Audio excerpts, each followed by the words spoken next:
Dottoressa Carla Poli, siamo venuti qui nel centro di riciclo di Vedelago, cosa fate in questo impianto? Allora, noi riceviamo le raccolte differenziate dei comuni e delle aziende, escludendo solo la parte umida, e provvediamo a fare dapprima una selezione per ricavare i materiali che hanno già un mercato. I materiali che non hanno un mercato immediato vengono riciclati, cioè noi ne facciamo una materia prima seconda che ha un suo mercato di riferimento. Tutto questo partendo da cosa? Tutto questo partendo dai materiali di scarto che non hanno un utilizzo immediato, mentre le bottiglie e i flaconi trovano collocazione nel mercato di vendita nelle fabbriche per fare altri flaconi o per fare il pile. Queste sarebbero tutte le plastiche miste, anche con un po' di carta, con tutti i materiali di scarto, insomma, che si portavano una volta a discarico o inceneritore. Ma qua hai un esempio di una pavimentazione fatta col nostro granulo più gli scarti della segatura, gli scarti del legno da riciclo. Quindi pavimentazione per prefabbricati, per interni, e pavimentazione per esterno antiscivolo. Quindi le tecniche ci sono, gli studi sono stati fatti, noi abbiamo investito i nostri soldi derivanti dall'attività, perché aiuti non ne abbiamo avuti finora, nella ricerca, nella sperimentazione, assieme a università. Viene fuori da qui, questo materiale? Sì, no, non lo facciamo noi, lo fa un'altra azienda. Cioè noi mettiamo in moto un'altra filiera, che è quella di fare i manufatti. Allora, oltre alla pavimentazione, le sedute e gli schienali delle sedie. Cioè questa poltroncina, invece di avere legno o plastica vergine, poi diventa quella là. Queste sedie hanno bisogno solo di essere foderate. Questi sono i camminamenti per le spiagge, si usano moltissimo, sono fatti 100% col nostro materiale. Ma anche dissuasori? Sì, qua ce n'è una percentuale, cioè lo studio e la sperimentazione serve appunto a dire come faccio questo manufatto, quanto posso usare del mio granulo, assieme a che cosa. Per esempio qua c'è la gomma che deriva dal riciclo del rame dai cavi di rame. Quindi il campo è vasto, bisogna studiare, applicarsi, sperimentare. Pallet, quelle sono per le costruzioni, vanno annegate nel cemento per dare areazione e antisismicità alle costruzioni. Quell'azienda lì aveva chiuso qua in Italia, è un'azienda di Ancona, grazie a questo nuovo studio applicazione ha riaperto. Ecco, perché sennò non era più competitiva sul mercato, visto i costi. E dentro a questo igloo c'è l'80% del nostro grano, fino all'80%. Quindi anche un parziale utilizzo di un manufatto consente un abbattimento dei costi.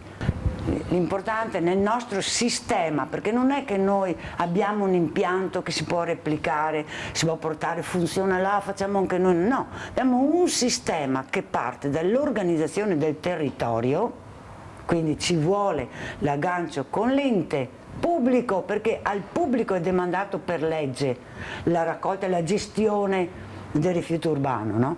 Poi l'industriale è tutta un'altra cosa. Le aziende fanno una bellissima raccolta differenziata, perché risparmiano.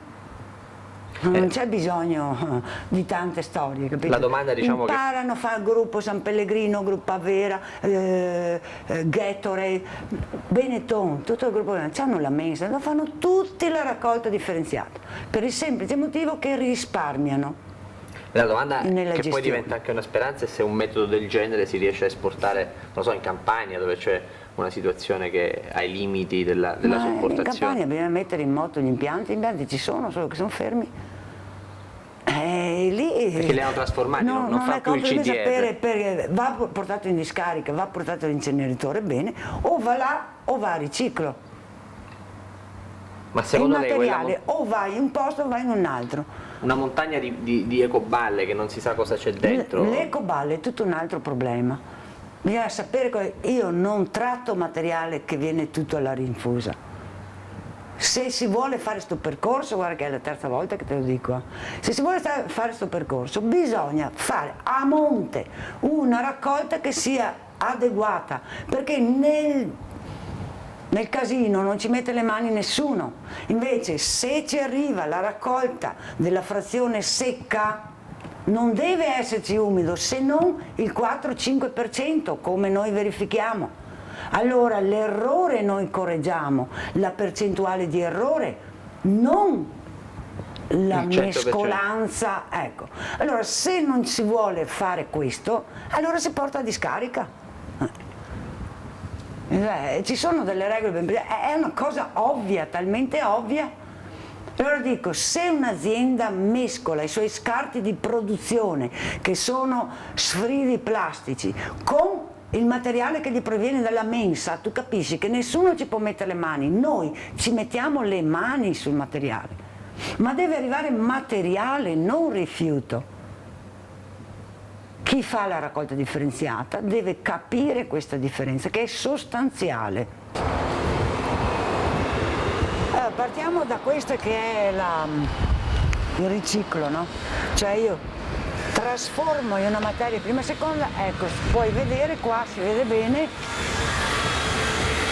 questo è, tu vedi la frazione secca, non senti odore qua, molto meno che nell'imballaggio, perché se non c'è l'umido è logico, però vedi, questa sarebbe stata destinata tutta a discarica e almeno per l'80% si vede la racchetta, è plastica.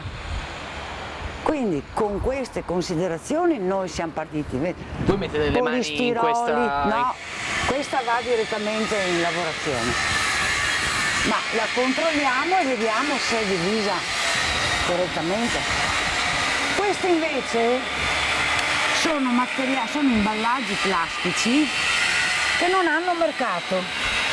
Il Consorzio Nazionale del CONAI usualmente li destina a discarica o inceneritore. Noi abbiamo la possibilità e li ricicliamo. Tutto questo materiale, avete visto, viene ricontrollato, va sull'impianto,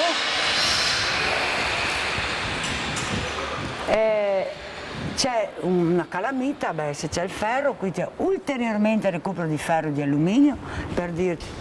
Ciao. Buongiorno. Sempre proprio oggi che sì. Allora, niente, non vedremo in moto, ma non importa. Vedi, recupera perché nella frazione secca per esempio qualcuno dimentica la lattina e noi facciamo recupero, ma proprio anche le parti, ecco qua, guarda, più piccole, e queste noi la vendiamo, la fanno alluminio.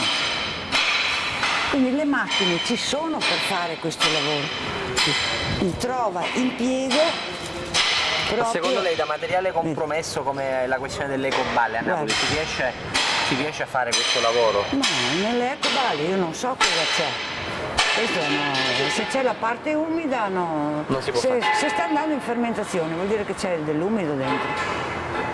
Allora, la fase di base è che deve essere tolto l'umido. Se no, capito, qua non è che lo puoi trasformare in... Altrimenti qui non potremmo respirare, invece... Bravo. Invece vedi che non ti provoca problemi. Adesso dobbiamo saltarla, ma dopo questo entra nella macchina che stanno aggiustando, stanno cambiando le lame. Per sfregamento, ecco, si scioglie, si riscalda, dopo che va in raffreddamento raggiunge una temperatura di circa 160-180 gradi, per cui non c'è combustione, ma c'è solo lo scioglimento del materiale plastico che ingloba anche un po' tutti gli altri materiali, un po' di legno, e a norma di legge, perché le leggi ci sono, i regolamenti ci sono, le norme UNI ci sono, una volta che è avvenuta la densificazione, va al raffreddamento, perché uscendo a quella temperatura va in quel macinatore, che è un granulatore si chiama, poi va nel vaglio per dividere la parte fina dalla parte grossa e va all'insaccamento. Quindi dentro questi sacchi Sì. c'è il materiale Questo miracoloso. è un tipo di materiale, questo è il densificato, vede come esce? Questo sì. Beh, esce molle, se guardi sul sito vedi, poi si solidifica e poi va in granulazione, o questo oppure Questo che è più fino. sì, perché noi non è che facciamo un prodotto e quello è, noi facciamo il prodotto per il cliente.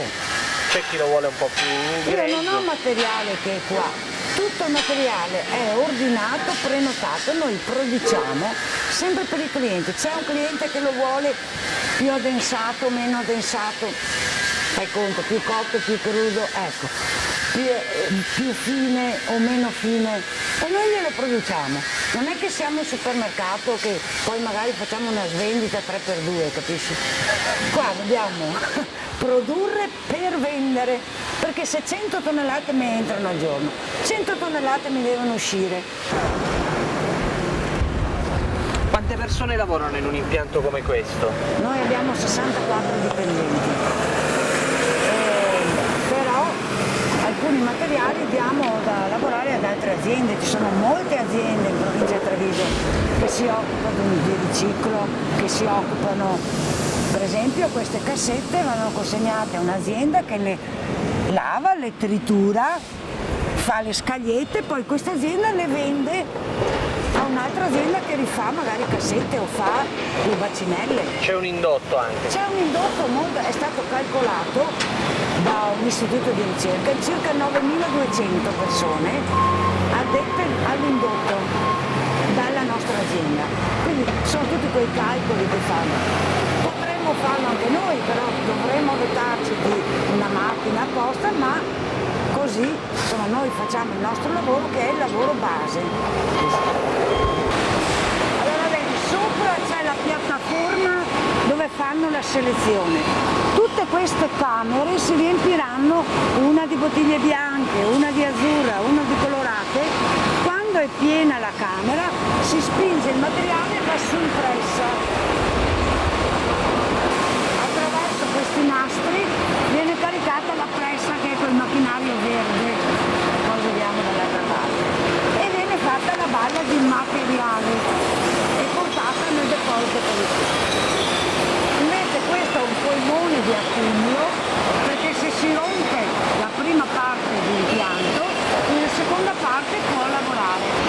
Questo vaglio fa un grande lavoro, suddivide le plastiche cosiddette leggere, che non hanno un mercato, i pezzettini piccoli, come si chiama sottovaglio, le bottiglie e i flaconi le manda sulla piattaforma. Quindi è una prima sgrossatura del materiale plastico, in modo che c'è una produttività ottima, insomma. Se dovessimo farlo a mano ci vorrebbe un'altra piattaforma. Senti il rumore perché il materiale col vetro noi organizziamo tutti i vari settori, sappiamo già dalla settimana prima quali saranno i conferimenti, quindi vengono organizzate le produzioni per i tipi di materiali che arrivano, quindi le squadre di operatori, sapendo già che cosa ci portano e che cosa ne dobbiamo fare. Allora noi siamo informati di tutte le tipologie di imballaggi, di materiali che entrano sul mercato, perché prima o dopo ci arrivano, quindi dobbiamo già sapere che cosa, come si possono recuperare. Quindi mettiamo in moto dalla produzione al recupero dei materiali, quindi torniamo alla produzione. Questo è un ciclo chiuso, come la natura, non è un ciclo aperto. Ecco, tu vedi queste raccolte, questi sacchetti provengono dalle scuole, e noi dalle scuole partiamo, perché li abituiamo a fare una raccolta. Questi sono sacchi di frazione secca, vedi che non c'è sacco nero. Noi non vogliamo, perché devono la responsabilità di quello che conferiscono, ecco. Quindi non devono avere l'idea che bisogna nascondere, no, là si vede che è frazione secca, quindi stanno attenti perché sennò si vede, perché l'operatore del camion ha subito la visione, quindi dice no, questo non va bene, me lo riselezioni e stai più attento. Se invece è sacco nero non si vede niente. Il costo che noi facciamo pagare per la raccolta di questo materiale è zero, capito? Zero. Quelle invece, vedi, gli imballaggi, cioè le lattine, le plastiche, ecco, quelle sono, guarda. E le scuole lo fanno, tu vedi com'è divisa la roba. Qua io basta che lo metto in linea e è a posto. Passa sotto una macchina, se è ferro, se è alluminio, perché adesso anche le lattine le fanno in acciaio, quindi se è acciaio va diviso da alluminio, però il grosso del lavoro me l'ha fatto la scuola e non gli è costato niente, perché invece di mettere lì mettono là. Quindi un gesto di consapevolezza, perché loro vedono, perché vengono in visita e vedono cosa facciamo del materiale. Quanto costa mettere su un impianto così? Dipende da quanta roba devi lavorare. Se vuoi fare il primo impianto solo o anche il secondo. Entrambi, più o meno? Noi abbiamo investito circa 5 milioni e mezzo, intorno ai 6 milioni di euro, perché macchine ne compriamo sempre, non è che... adesso hanno appena caricato un camion di un determinato materiale, quindi... Ma vedi la selezione com'è? Vedi i flaconi, le bottiglie colorate, quelle bianche, quelle azzurre. Questo è il mercato italiano, quelle nere sono le cassette, gli altri là sono i nylon. Mentre la roba ci arriva sciolta, la puoi vedere, quindi i conferimenti sono quelli. Noi da là partiamo, mentre quelle bianche, quei sacchi lì, sono tutti sacchi di polistirolo di un'azienda che li ha suddivisi. Quel polistirolo lì, però ci sono anche cartoni, noi toglieremo i cartoni da avviare alla cartiera, mentre il polistirolo va nel secondo impianto.